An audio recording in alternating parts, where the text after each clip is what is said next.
ಸುಚೇಂದ್ರ ಅಣ್ಣ, ಏನ್ ಬೇಕೋ ನಿಂಗೆ? ಅಣ್ಣ ನಮ್ಮನೆ ಕುಡಕ್ ನೀರಿಲ್ಲ, ಸ್ವಲ್ಪ ಕುಡಕ್ ನೀರ್ ಕೊಡೋಣ. ನಿಮ್ ಮನೆ ಕುಡಕ್ ನೀರಿಲ್ಲ ಅಂದ್ರೆ ಅದಕ್ ನಾನೇನ್ ಮಾಡ್ಲಿ? ತುಂಬಾ ನೀರ್ ಅಡಿಕೆ ಆಗ್ತದೆ, ಸ್ವಲ್ಪ ಕೊಡೋಣ. ಅಲ್ಲಿ ಹೊರಗಡೆ ನಳ ಇದೆ, ಕುಡಕ್ ನೀರ್ ಹಿಡ್ಕೊ ಹೋಗು. ಸರಿ ಅಣ್ಣ.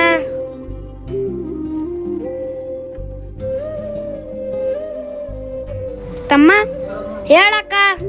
ತಮ್ಮ ಒಂದ್ ನಿಮಿಷ ನಿನ್ಕೋ, ಇಲ್ಲಿ ಬಾಟ್ಲಿ ಕೊಡಿಲಿ, ಕುಡಿಯಕ್ ನೀರ್ ತರ್ತೀನಿ. ಬೇಡಕ್ಕ, ನಿಮ್ಮ ಅಪ್ಪ ನನಗ್ ಬೈತಾರೆ. ಹಂಗೇನಾಗಲ್ಲ ತಮ್ಮ, ನಾ ಎಲ್ಲ ನೋಡ್ಕೋತೀನಿ. ಬಾಟ್ಲಿ ಕೊಡಿಲಿ, ತಗೋ ತಮ್ಮ ನೀರಿನ ಬಾಟ್ಲಿ. ತುಂಬಾ ಟ್ಯಾಂಕ್ಸ್ ಅಕ್ಕ.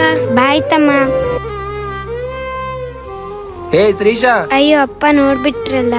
ಬಾ ಇಲ್ಲಿ. ನೀನು ನೀರಿನ ಬಾಟ್ಲಿ ಯಾಕೆ ಕೊಟ್ಟೇನಿ ಅವನಿಗೆ? ಅಪ್ಪ ಅವ್ರು ಕೇಳಿರೋದು ಕುಡಿಯಕ್ ನೀರು, ನಮ್ದೇನ ಆಸ್ತಿ ಕೇಳಿಲ್ಲ. ಓಯ್, ಅವ್ರು ನಮ್ಕಿಂತ ಬಡವ್ರು, ಅದ್ರಲ್ಲಿ ಬೇರೆ ಅವ್ರು ನಮ್ ಜಾತಿಯವರಲ್ಲ, ಗೊತ್ತಾ ನಿಂಗೆ? ನೀನ್ ಯಾವಾಗ ನೋಡಿದ್ರು ಜಾತಿ ಜಾತಿ ಅಂತ ಇರ್ತಿದ್ದಲ್ಲಪ್ಪ ನೀನು. ನಿನ್ ಮಗಳಾಗಿರೋದಕ್ಕೆ ನನ್ ಚಪ್ಲಿ ತೊಗೊಂಡ್ ನಾನೇ ಹೊಡ್ಕೋಬೇಕು. ಸಾರಿ ಮಗಳೇ, ಈ ತರ ತಪ್ಪು ಇನ್ನೊಂದ್ಸತಿ ಯಾವತ್ತು ಮಾಡಕ್ ಹೋಗಲ್ಲ ಮಗಳೇ.